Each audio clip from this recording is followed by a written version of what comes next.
जरा सोचिए, एक सुनसान सड़क, रात घिर रही है और आसमान में ना तूफान के काले बादल उमड़ रहे हैं। बिल्कुल यही मंजर था रघु के सामने। हवा में एक अजीब सी खामोशी थी। जानते हैं, वो वाली खामोशी जो किसी बड़े कहर से पहले होती है। रघु को अंदाजा हो गया था, आज की रात आसान नहीं होने वाली। और फिर जो हुआ वो रघु की सोच से भी कहीं ज्यादा भयानक था। ऐसा लगा जैसे आसमान फट पड़ा हो। बिजली की कड़कड़ाहट कानों को फाड़ रही थी और बारिश की वो मोटी मोटी बूंदें, और जैसे कोई चाबुक मार रहा हो। एक पेड़ के नीचे खड़े होकर भी रघु बुरी तरह कांप रहा था और उसके दिल से बस एक ही दुआ निकल रही थी। जब तूफान थोड़ा सा थमा तो चारों तरफ घना अंधेरा और धुंध छा गई। रघु पूरी तरह से रास्ता भटक चुका था। उसे कुछ भी समझ नहीं आ रहा था कि वो आखिर है कहाँ। तभी अंधेरे में से एक साया उभरा और एक आवाज आई, इस तूफान में कहाँ फंस गए? ये रतन था, एक अजनबी। रतन ने रघु को बताया कि भाई, आगे का रास्ता तो बंद है और रात गुजारने के लिए अपनी चाय की दुकान में पनाह की पेशकश की। रघु के मन में ना एक अजीब सी बेचैनी थी। हवा में किसी जली हुई चीज की एक हल्की सी गंध तैर रही थी।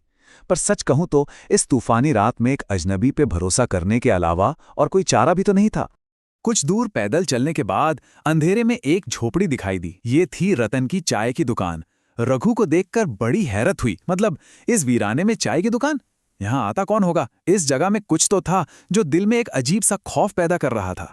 झोपड़ी के अंदर एक बहुत ही अजीब बात ने रघु का ध्यान खींचा।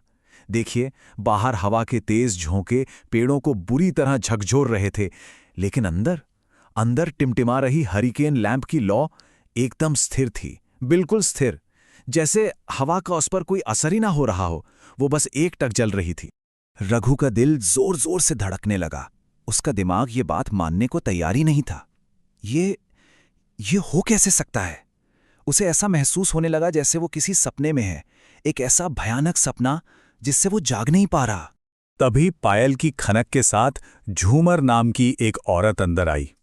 उसने कुछ कहा नहीं, बस रतन की तरफ देखा और दोनों ने आंखों ही आंखों में एक ऐसा इशारा किया जिसे रघु ने देख तो लिया, पर वो समझ नहीं पाया।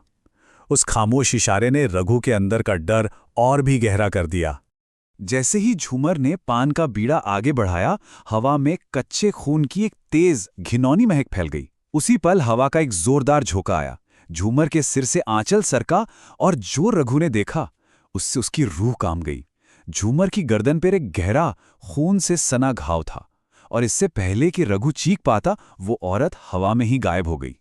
डर और थकान के मारे रघु की आंख लग गई, पर आधी रात को एक भयानक एहसास से वो जागा। उसने आंखें खोली और देखा कि छत से एक लाश लटक रही है जो धीरे धीरे झूल रही है। रघु की चीख उसके गले में ही अटक गई। तभी रतन ने उसका कंधा दबाया और कहा, बुरा सपना देख रहे हो, सो जाओ। रघु ने दोबारा देखा, वहां कोई नहीं था। क्या ये सच में एक सपना था या कुछ और? रघु की हालत देखकर रतन उसे बाहर ले आया। रात अभी बाकी थी। उसने कहा, लगता है तुम्हें नींद नहीं आएगी, चलो एक कहानी सुनाता हूं, इसी जगह की कहानी। और इसके बाद रतन ने 3 साल पहले के एक राज से पर्दा उठाना शुरू किया। रतन की आवाज में एक अजीब सा ठहराव था।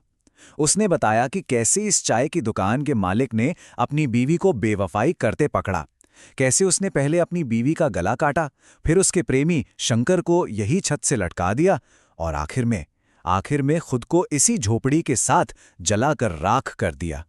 कहानी सुनते सुनते रघु जैसे अपनी सुध-बुध ही खो बैठा था। उसे डर नहीं लग रहा था, बल्कि वो किसी जादू की तरह उस कहानी में खिंचता चला गया था। जब रतन की आवाज खामोश हुई तो सुबह की पहली किरणें दिखने लगी थीं। अब रघु के जाने का वक्त हो गया था।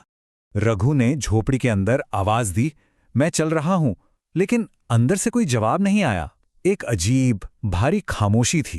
खैर, रघु ने ज्यादा नहीं सोचा और अपनी साइकिल उठाकर सड़क पर आ गया। कुछ दूर जाते ही रघु का खून सूख गया। पैसों से भरा थैला, अरे वो तो उसे झोपड़ी में ही भूल आया था। बिना एक पल सोचे उसने साइकिल घुमाई और तेजी से वापस उसी जगह की तरफ चल पड़ा। लेकिन जब रघु उस जगह पहुंचा तो उसके पैरों तले जमीन खिसक गई। वहां कोई झोपड़ी नहीं थी, कोई चाय की दुकान नहीं थी। वो जगह बिल्कुल खाली थी। जहां रात में एक पूरी झोपड़ी खड़ी थी, वहां अब सिर्फ एक जली हुई, काली पड़ चुकी जमीन और लकड़ी के कुछ कोयले पड़े थे। एक खंडहर। तब रघु को रतन की कहानी याद आई। तो क्या वो रात उसने खंडहर में भूतों के साथ गुजारी थी? रघु अभी इस सदमे से उबर भी नहीं पाया था कि पीछे से एक जानी पहचानी खनकती हुई आवाज आई। वो तेजी से पलटा। सामने झूमर खड़ी थी। उसके हाथ में रघु का वही थैला था। एक हवा का झोंका आया, उसका आंचल हटा और रघु के सामने वही खून से लथपथ गर्दन वाला भयानक चेहरा था। उसकी आंखें बिल्कुल खाली थीं। ये नज़ारा रघु बर्दाश्त नहीं कर पाया और चीखते हुए बेहोश होकर वहीं गिर पड़ा। और इसी एक सवाल के साथ ये खौफनाक कहानी हमें छोड़ जाती है। कोई उस जगह के साए से आखिर कैसे बच सकता है जिसका इस दुनिया में अब कोई वजूद ही नहीं है?